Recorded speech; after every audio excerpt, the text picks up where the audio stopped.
Ask any military veteran and he or she can likely tell you that the battle continues even after returning home. Injuries, both physical and emotional, take their toll well after the fighting is stopped. So enter a group, Take Point Now. Their mission to inspire other veterans to continue on with their lives and maybe even have some record-breaking fun in the process. Our guest is a former Marine officer who went back to active service following the events of 9/11. He saw heavy combat in Iraq. His leadership and drive now on display as team leader at Take Point Now. Welcome PK Ewing to the Hardline. PK, thank you for your service and thanks for joining us.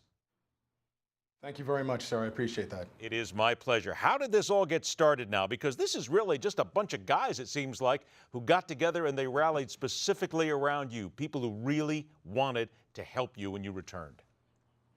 Yes, guys and gals. I was injured and I had a lot of therapy and a few surgeries to go through, and I was inspired by the other veterans I came across at Walter Reed.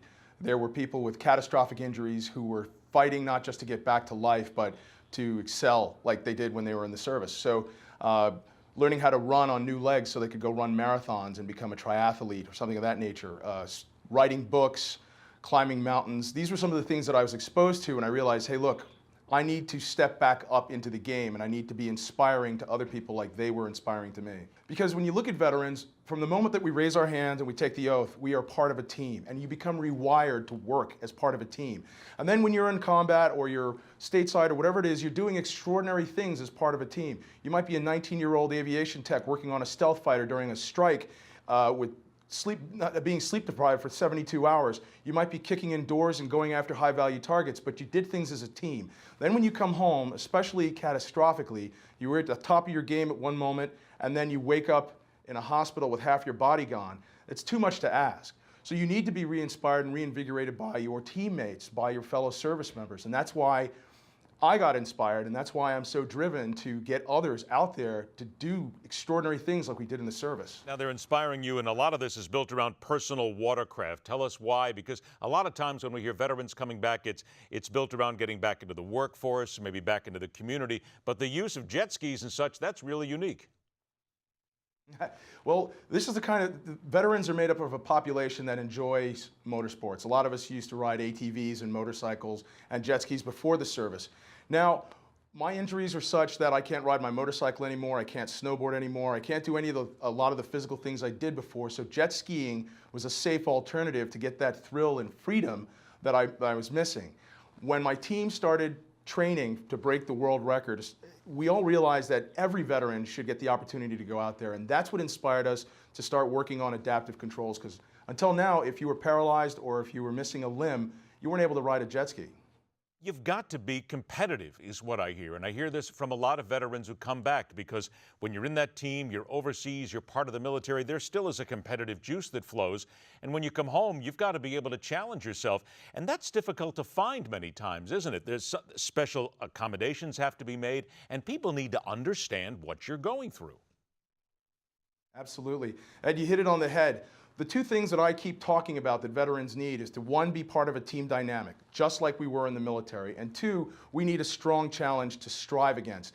We need to be really pushed, and that's when we come into our own. Anything less, and we can fall off track, and then you see some of the problems that veterans are going through in terms of the transitionary issues. But if we can stay together in a team and stay competitive, we could do amazing things. Here comes the team part and the competitive part, because apparently what you're trying to do here is you're trying to set a Guinness World Record for crossing the Atlantic Ocean in record time on a watercraft. I got friends of mine who won't even cross a lake on a watercraft. They're so afraid. Now we're talking about going across the ocean. Briefly tell us a little bit about this and how it's going. Okay. That's our biggest and last record we're going for. We have 4 intermediate goals we're going for. They're all going to be very difficult. The first ones we're going after are the individual and the team non-stop distance. It's going to be 3,000 and 2,000 miles respectively, and we'll be going from South Padre Island, Texas, to ending up in New York. Now, when we get across the Atlantic, that's going to take some time and it's going to take a lot of sponsor support. when I get to England, I intend to find my Royal Marine counterparts and throw down the gauntlet and invite them to try to break the record we just set. Why did I just know that there had to be a little bit? There's that competitive edge. It still has to. You're in the military, but you want to go ahead and make sure that the other guys see it. I think that's awesome. By the way, I want to put up, this is the Take Point Now Indiegogo fundraising page, because quite frankly, this is where they're trying to do this. It's through Facebook. You can go to the Facebook page at facebook.com/takepointnow. It is all one word. There you'll find a link to the fundraising page on Indiegogo. They're raising money to launch that Defender, to make this happen. It is a huge effort to try and help these guys and gals, and it is worth every single penny. PK, I want to thank you very much, to you and the guys and the gals who were involved. We thank you for your service. We can never thank you enough, and we want to say that we're behind you. We hope to help you raise a lot of money here. Get it going, and tell us how that challenge goes on. You got to beat the Limeys from across the sea, all right? Absolutely. Thank you very much. There you go, PK. Thanks so much for joining us. All right, I want to point out once again, facebook.com/takepointnow. It is all one word. The website is takepointnow.com. A great cause indeed. Stay with us. The fastest 60 minutes of news, The Hardline, continues.